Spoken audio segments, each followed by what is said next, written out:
증거하겠습니다. 제목은 사두개인들의 신앙인데 그들의 신앙을 따라하라는 말씀이 아닙니다. 우리 사두개인들의 신앙의 잘못된 모습을 보면서 예수님 안에서의 참된 신앙, 그것을 붙들고 나아가기를 바랍니다. 우리는 계속해서 예수님께서 예루살렘에 입성하고 난 이후에 이제 이 지상에서의 마지막 한 주 동안의 이야기를 읽고 있습니다.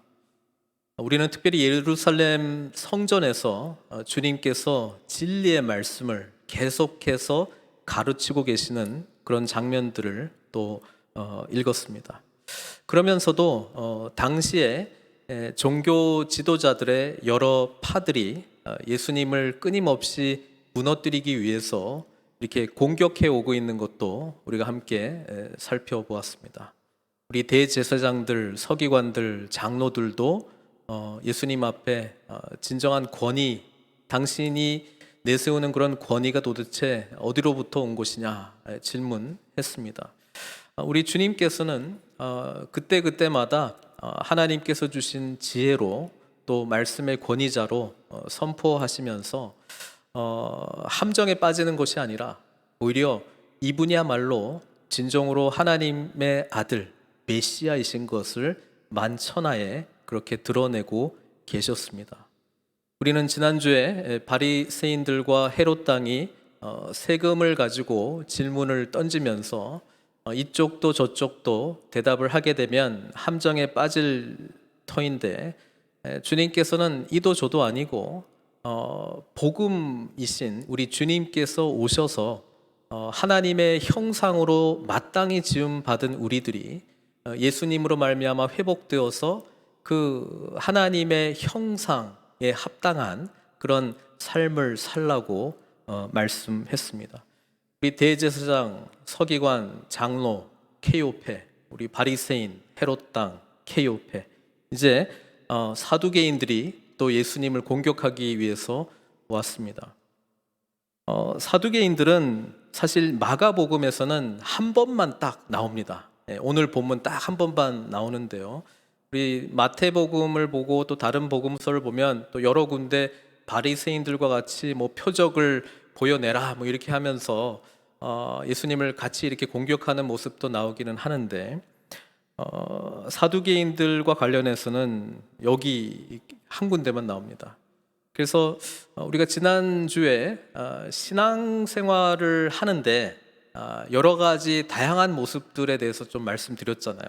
바리새적인 모습, 에세네파의 모습, 또 헤롯 당의 모습, 여러 가지 모습들을 보여드렸는데, 오늘은 사두개인들에 대해서 저희가 좀 이해를 할 필요가 있습니다.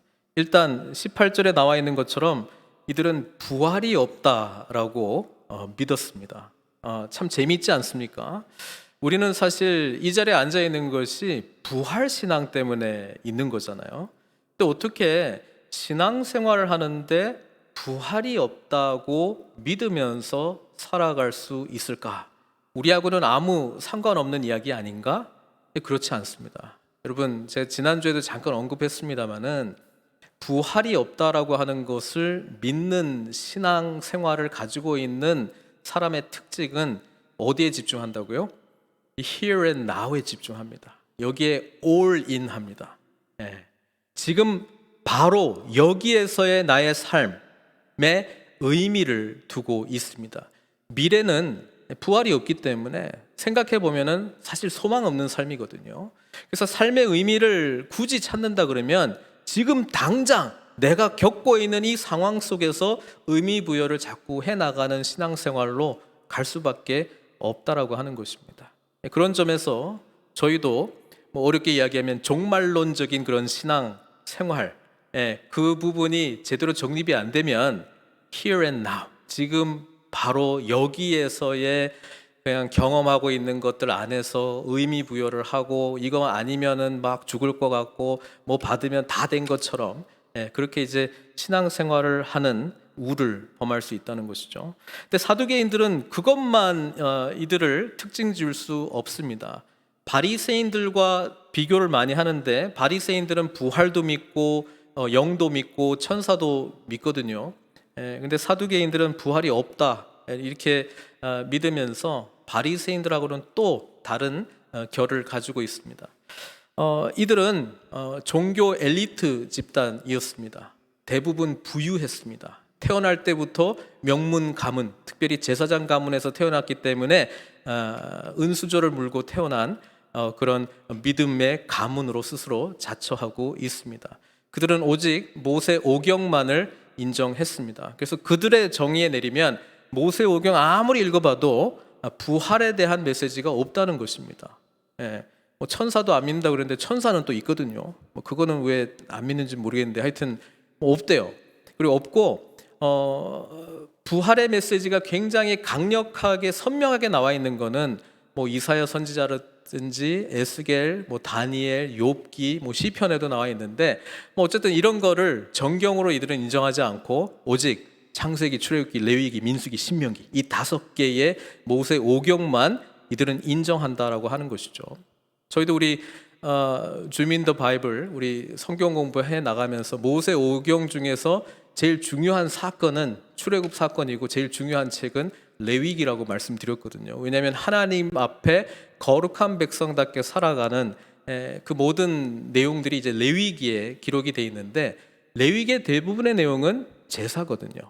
그들은 사두개인들은 이 제사 하나님 앞에서 제사 드리는 행위가 우리에게 부활이 없는 우리에게 모세 오경만을 정경으로 인정하는 우리에게 의미 있는 것이다. 그래서 성전 중심의 활동이 계속 진행되는 것이 이들에게는 너무나도 중요한 일이었다라고 하는 것입니다. 그러다 보니까 이 성전을 지키기 위해서 여러 가지 방법들이 동원이 되는데 그때 당시에 이스라엘은 정말 강대국들의 영향력 아래에서 벗어나지를 못했거든요. 알렉산더 대왕이 다 세계를 제패했을 때는 이들이 성전을 지키는 방법은 그들과 타협하는 길밖에 없다고 판단했습니다. 그래서 참 재미있게도 모세 오경만을 철저하게 지키긴 하는데 이 대세 문화하고는 어떻게 한다고요? 손을 적극적으로 잡습니다. 그래서 지금 예수님 시대에는 로마 시대가 완전히 전 세계를 휘어잡고 있기 때문에 그들은 로마인들과 성전 활동이 계속 진행될 수만 있다면 얼마든지 타협하고 적극적으로 수용해야 된다라고 생각했습니다. Here and now. 지금 바로 여기에서 우리가 드려야 되는 종교 활동, 성전의 활동들이 계속 진행되기 위하여 밖에 있는 거대 세력들과도 우리들은 얼마든지 타협할 수 있다라고 생각했던 사람들이 누구라고요? 사두개인들입니다. 우리는 이 배경 속에 이들이 모세 오경의 전문가라고 생각하면서 예수님 앞에 시험 문제를 하나 가지고 온 거거든요. 그건 뭐냐면 예수님을 이때까지 막 말씀의 권위자라고 지금 뭐 대제사장들도 안 돼, 뭐 바리새인들도 안 돼, 뭐 헤롯 당원들도 안 돼. 그러니까 우리가 예수님을 그냥 완전히 깎아내리자. 이 가상의 시나리오에 주님께 질문지를 던져버리면 우리 주님은 대답하지 못할 것이다. 그러면서 우리가 이제 읽어보면 이상한 내용이에요. 뭐냐면 모세가 우리에게 써주기를 모세 오경 중에서 5번째 책 신명기 25장에 나오는 내용이거든요. 모세가 우리에게 써주기를 어떤 사람의 형이 자식이 없이 아내를 두고 죽으면 그 동생이 그 아내를 취하여 형을 위하여 상속자를 세울지니라. 뭐 이거예요. 그러니까 형이 죽으면 그 형의 아내는 동생의 부인이 되는 거예요. 그리고 또 동생이 죽으면 또 그 다음 순번에 그 동생의 또 부인이 되는 거예요. 뭐 이렇게 하라고 모세가 써줬다는 거예요. 그러면 7째도 다 죽고 그 부인도 죽고 하면 부활이 있다 그러면 부활 때에 다 살아나게 되는데 누구의 아내가 되리까? 이걸 자기들은 기가 막힌 질문이라고 생각하고 예수님 앞에 가져온 겁니다. 일단 우리가 이 배경을 잘 모르면 참 모세가 이상한 거 적어놨네 이렇게 또 생각할 수도 있을 것 같아요. 근데 성경에는 분명히 기록되어 있습니다. 한번 보겠습니다. 우리 신명기 25장 5절에서 6절 말씀인데요. 여기에 이렇게 기록되어 있어요. 형제들이 함께 사는데 그중 하나가 죽고 아들이 없거든 그 죽은 자의 아내는 나가서 타인에게 시집가지 말 것이요 그야 남편의 형제가 그에게로 들어가서 그를 맞이하여 아내로 삼아 그의 남편의 형제된 의무를 그에게 다 행할 것이요 그 여인이 낳은 첫 아들이 그 죽은 형제의 이름을 잊게 하여 그 이름이 이스라엘 중에서 끊어지지 않게 할 것이니라. 분명히 기록되어 있습니다. 이거를 형이 죽으면 형수를 취한다. 그래서 형사 취수제도라고 일단 명칭을 붙이기는 합니다만은 하여튼 이런 게 있어요. 자, 이 부분에 대해서 우리 주님의 응답을 오늘 본문을 통해서 좀 봤으면 좋겠습니다. 뭐라고 그러냐면은 예수께서 이르시되 너희가 성경도 하나님의 능력도 알지 못함으로 오해함이 아니냐. 일단 이렇게 말씀하십니다. 사랑하는 성도 여러분, 성경 말씀은 하나님의 뜻을 우리들에게 분명하게 보여 알게 해줍니다. 그런데요, 그분과의 인격적인 관계가 없잖아요. 그러면 항상 오해할 수밖에 없습니다.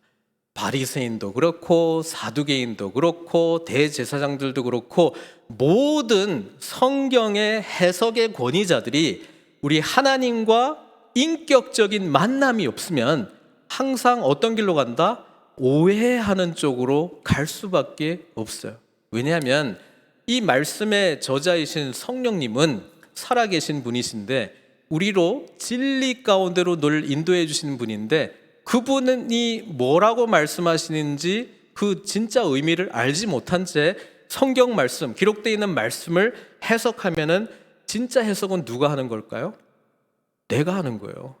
나는 뭘 기준으로 할까요? 내 경험과 내 지혜를 가지고 하는 것입니다. 사두개인들은요, 뭘 기준으로 이 성경 말씀 신명기 25장을 바라봤을까요? 그들은 이 본문은 부활이 없다라고 하는 증거 본문으로 너무나도 감격해하면서 야, 부활이 있을 수가 없어. 이거 봐. 이렇게 돼가지고 다 살아나면은 그럼 진짜 누가 아내가 되는 거야? 뭐 말도 안 돼. 부활이 있다라고 하는 거는 있을 수 없어. 여러분, 우리가 하나님의 말씀을 볼 때요, 내가 해석자가 되어서 볼 수가 없습니다. 봐요, 그렇게. 어쩔 수 없이 봐요. 그런데 오해하지 않기 위해서 우리는 이 말씀의 저자이신 우리 성령님, 우리 주님과의 인격적인 만남이 있어야지만 제대로 말씀을 깨달을 수 있다는 것입니다. 하나님께서 우리의 마음을 열어주실 때 우리는 진짜 이 말씀이 뭔지를 제대로 알 수 있다고 하는 것입니다. 다시 한번 말씀드리는데요, 주님과의 인격적인 만남 없이 성경 드립다 보는 사람들은 사두개파로 가든지 바리새파로 가든지. 사두개파는 이거예요. 성경 말씀이 있잖아요. 전체가 있는데 우리 요한 계시록 마지막 부분에 이런 말씀이 있어요. 계시록 22장 18절에서 19절. 내가 이 두루마리의 예언의 말씀을 듣는 모든 사람에게 증언하노니 만일 누구든지 이것들 외에 더하면 하나님이 이 두루마리에 기록된 재앙들을 그에게 더하실 것이요 만일 누구든지 이 두루마리의 예언의 말씀에서 제하여 버리면 하나님이 이 두루마리에 기록된 생명나무와 및 거룩한 성의 참여함을 제하여 버리시리라. 물론 요한 계시록과 관련해서 말씀한 겁니다. 빼지도 말고 더하지도 말라라고 하는 것인데 우리는 이 원리를 성경 전체로도 펼 수 있습니다. 하나님의 완전한 말씀을 빼는 사람들이 누군 줄 아세요? 사두개인들입니다. 하나님의 이 완전한 말씀에 다른 것 막 더하는 사람들이 누군 줄 아세요? 바리새인들입니다.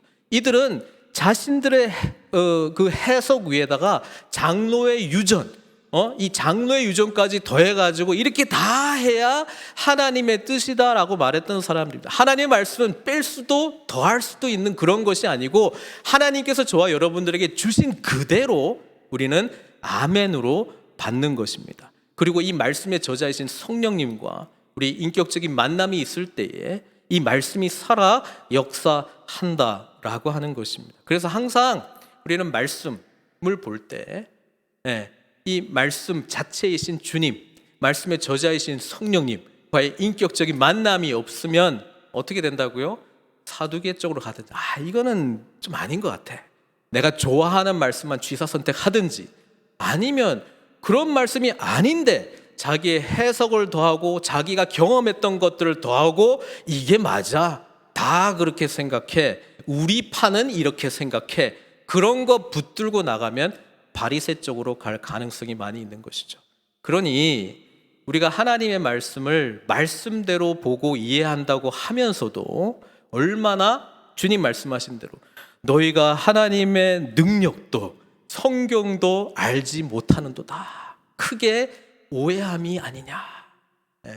얼마든지 우리가 이 길 갈 수 있다는 겁니다. 자, 그러면서 우리 주님께서 25절에 이런 말씀을 하세요.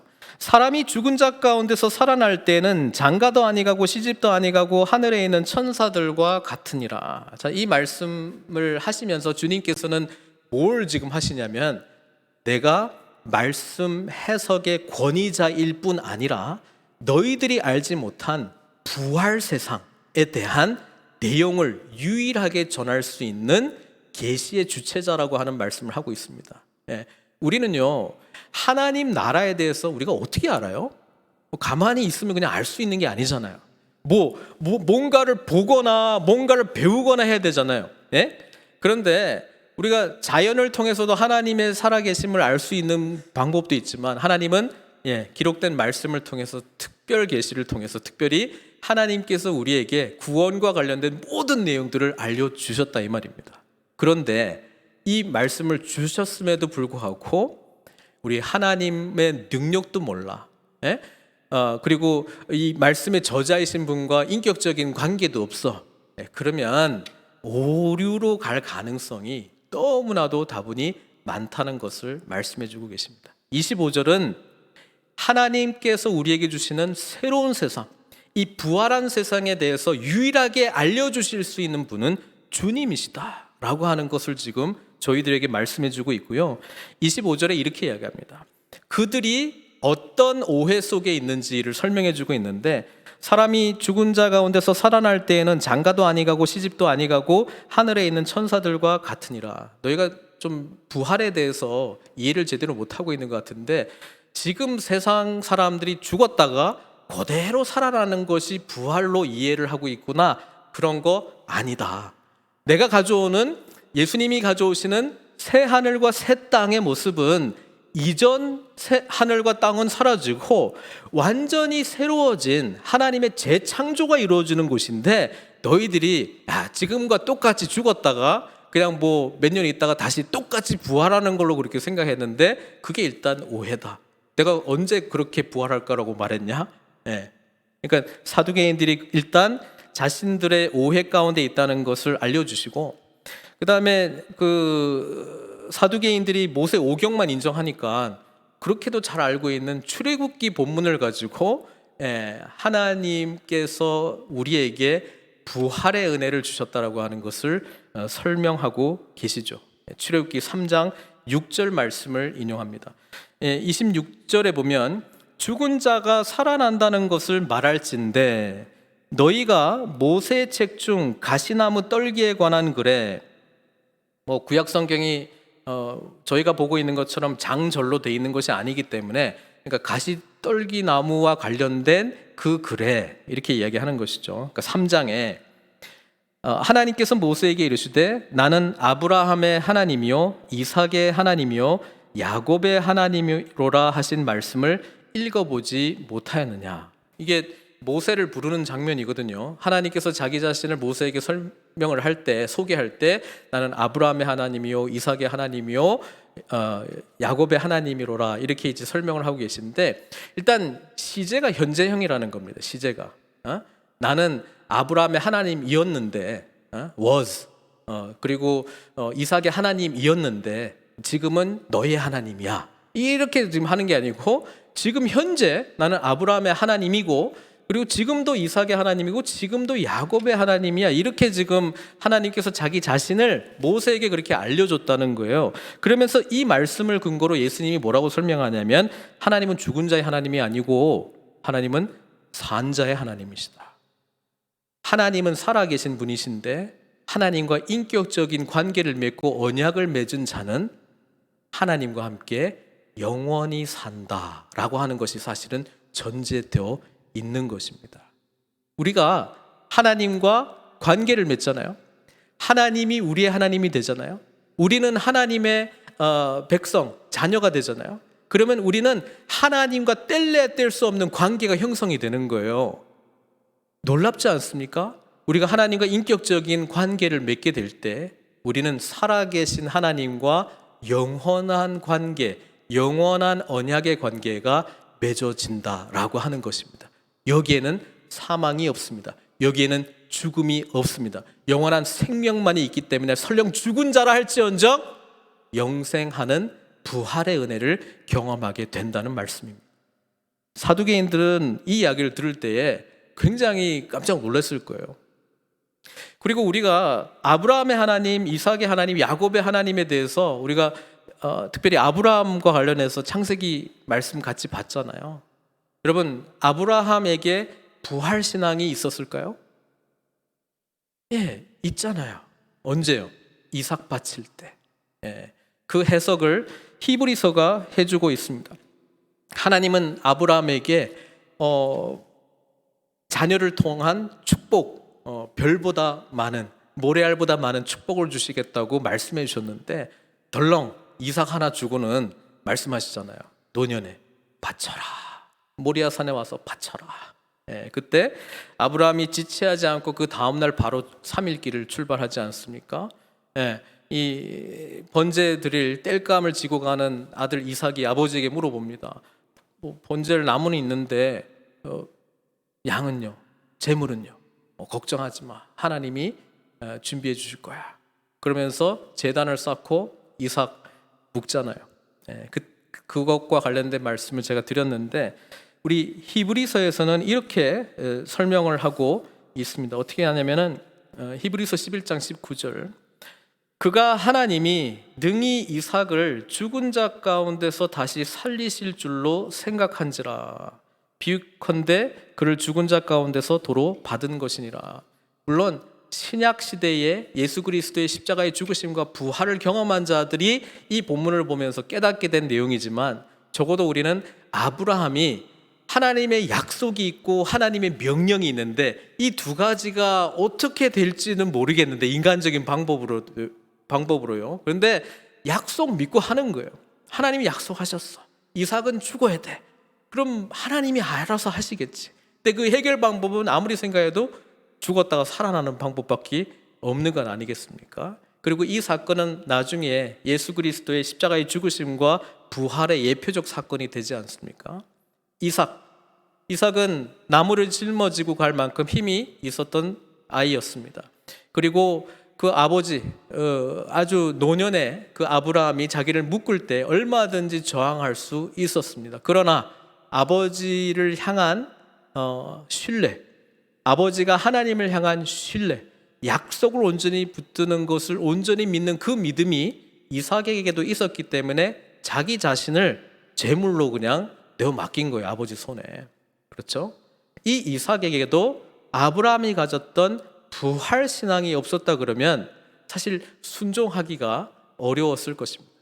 아니면 그리 아니하실지라도 저는 아버지의 뜻대로 하겠습니다. 이 고백이었든지. 그리고 야곱 부활에 죽었다가 살아나는 직접적인 그런 건 없었지만 저와 여러분들 늘 경험하는 거 아니에요? 죽다 살아났다. 나 정말 죽을 뻔했는데 살아났다. 그런 경험 우리 있지 않습니까?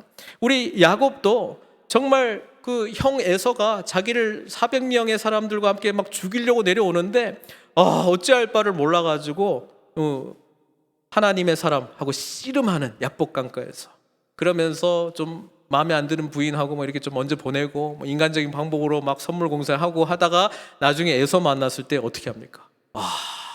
하나님의 얼굴을 본 것 같대. 그래서 그곳을 브니엘로 이름 짓지 않았습니까? 네.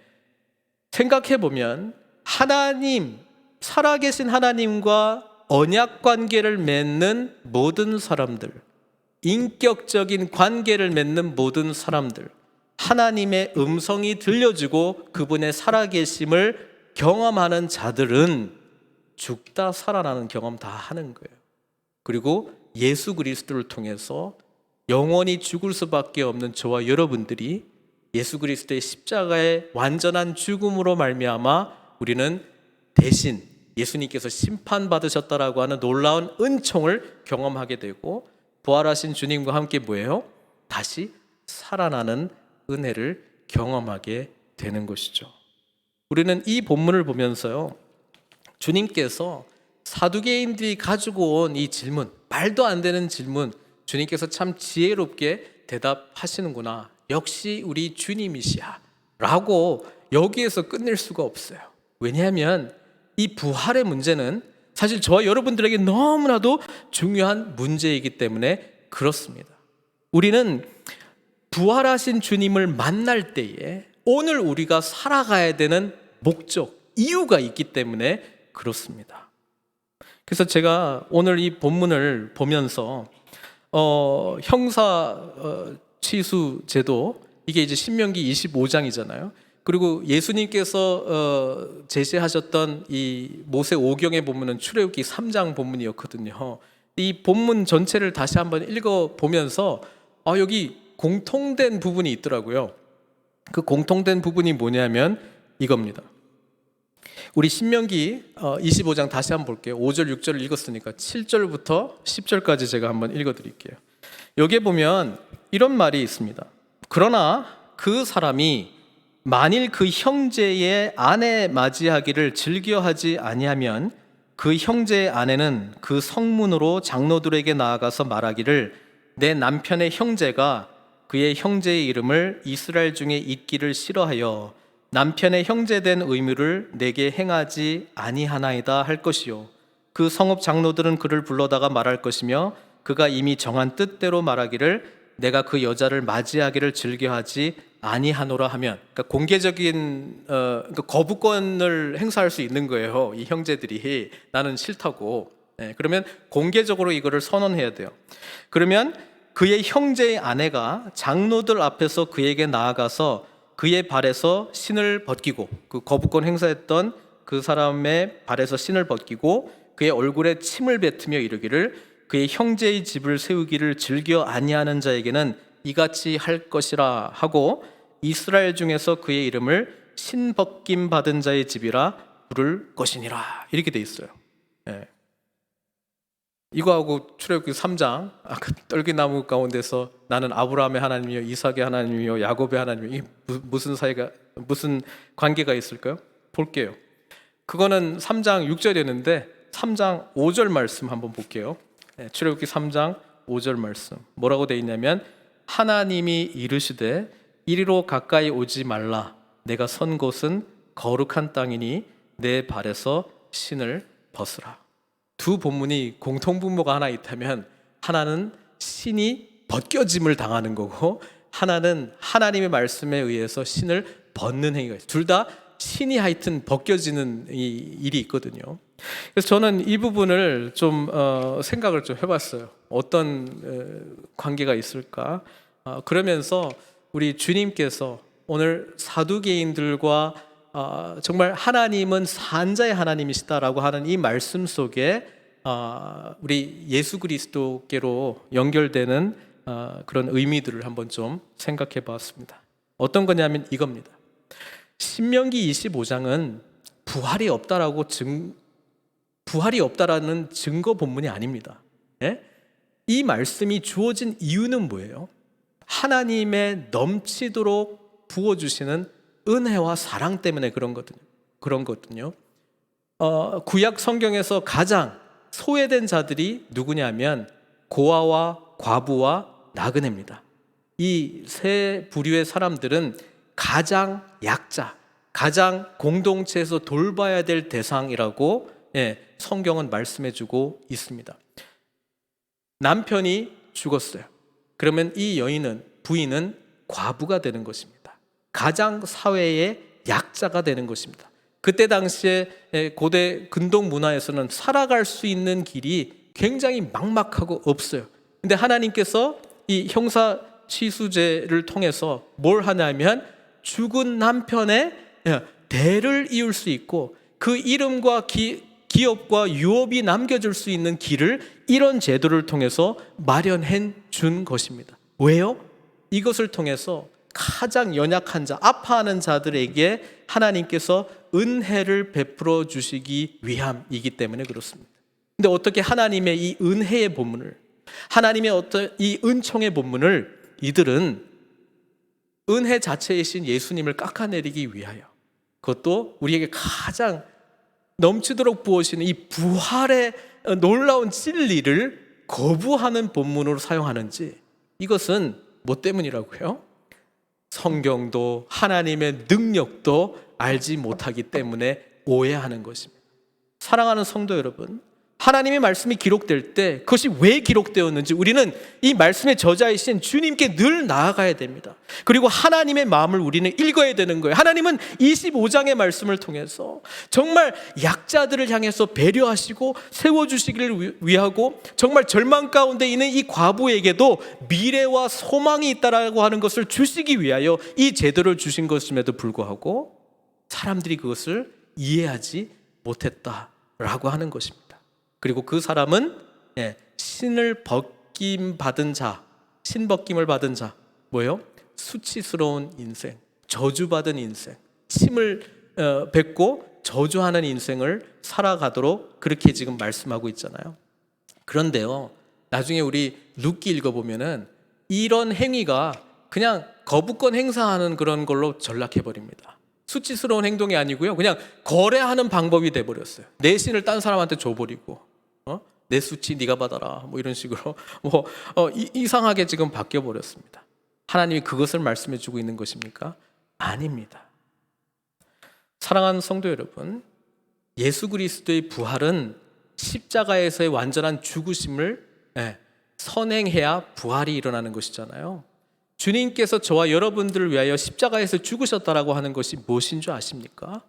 저와 여러분들이 죄로 말미암아 죽을 수밖에 없는 이 수치와 심판, 그리고 하나님 진노를 주님께서 친히 자신의 신을 벗기시고 그 발에 못이 박히면서까지 우리의 수치를 주님께서 담당하시고 하나님의 거룩을 우리에게 전가시킨 놀라운 은총의 사건이라고 하는 것입니다.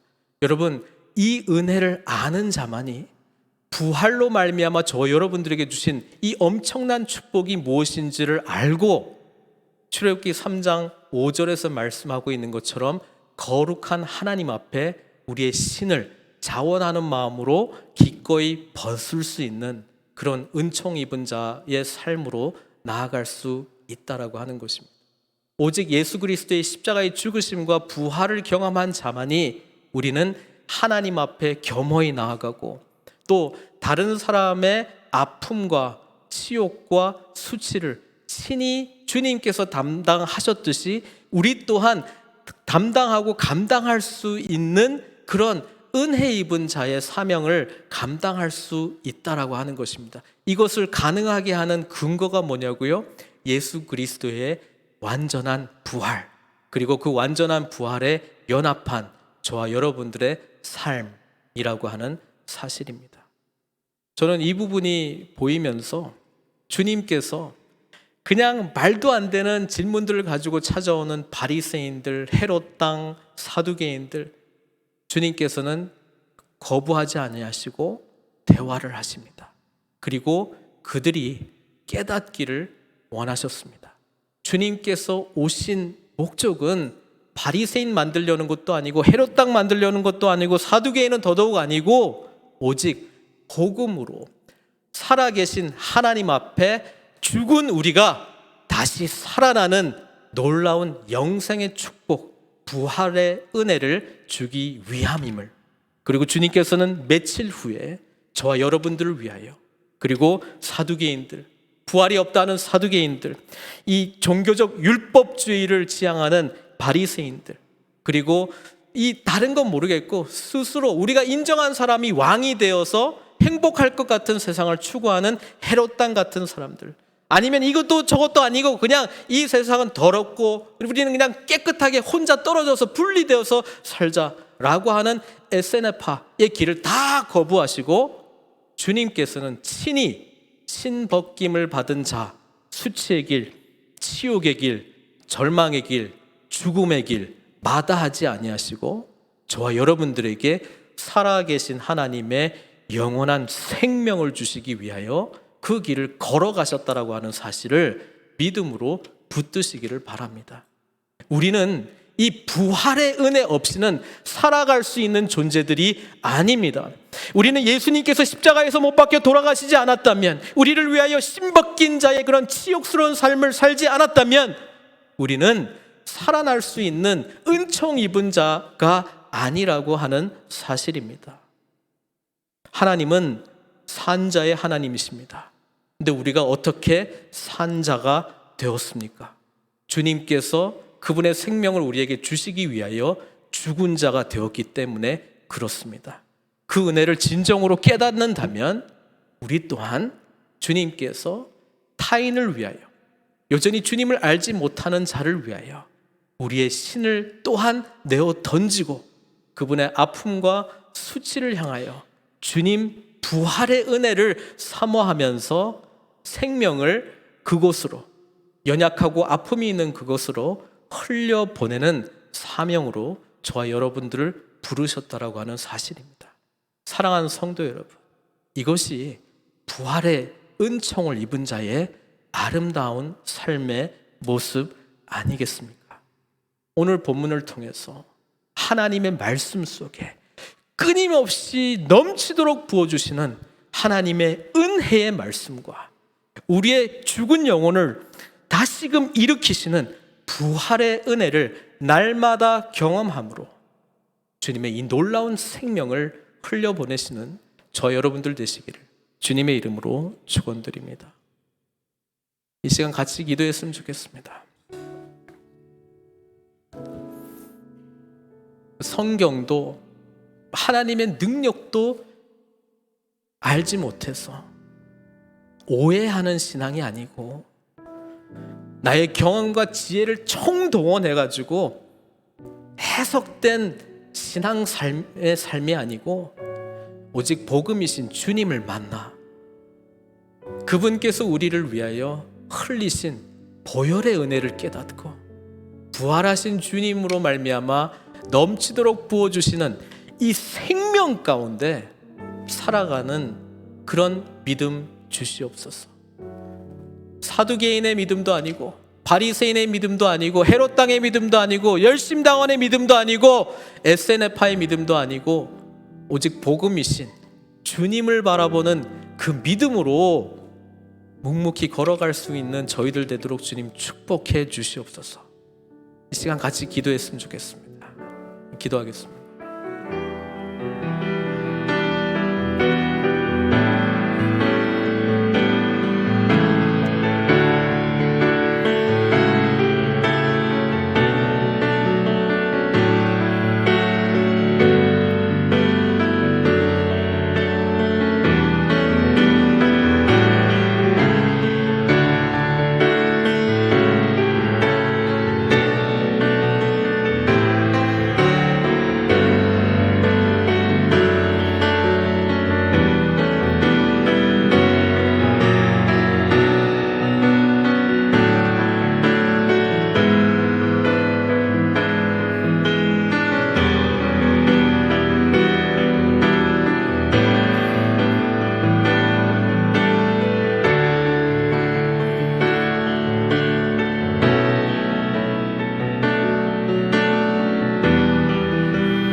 하나님, 그렇습니다. 주님께서 가져오시는 부활은 우리에게 너무나도 영광스럽고 모든 것이 새로워지는 은총의 삶인 줄 믿습니다. 아버지 하나님, 죽은 자가 살아날 때 왜 시집장가 안 가냐고요? 주님께서 우리의 유일한 신랑 되시기 때문에 그렇습니다. 신랑 되신 주님과 영원한 사랑의 관계를 맺을 수 있도록 저희들 축복해 주십시오. 아버지 하나님, 죽은 자였는데 살아계신 하나님의 사람이 된 것을 감사드립니다. 아브라함의 하나님이요, 이삭의 하나님이요, 이제 야곱의 하나님이신 그 하나님이 저희들의 하나님이 되셨습니다. 그리고 이 언약은 영원합니다. 마땅히 죽을 수밖에 없는 저희들을 위하여 친히 우리가 감당해야 될 모든 치욕, 모든 저주, 신벗김을 받은 자와 같이 죽으시고 우리의 죄악을 위하여 못 박히시고 우리를 살리시기 위하여 살아계신 하나님과 함께 동행하는 자로 일으키기 위하여 부활하신 주님을 찬양합니다. 아버지 하나님, 부활이 없다, 어찌 말하고 신앙생활 할 수 있겠습니까? 부활하신 주님과 연합하여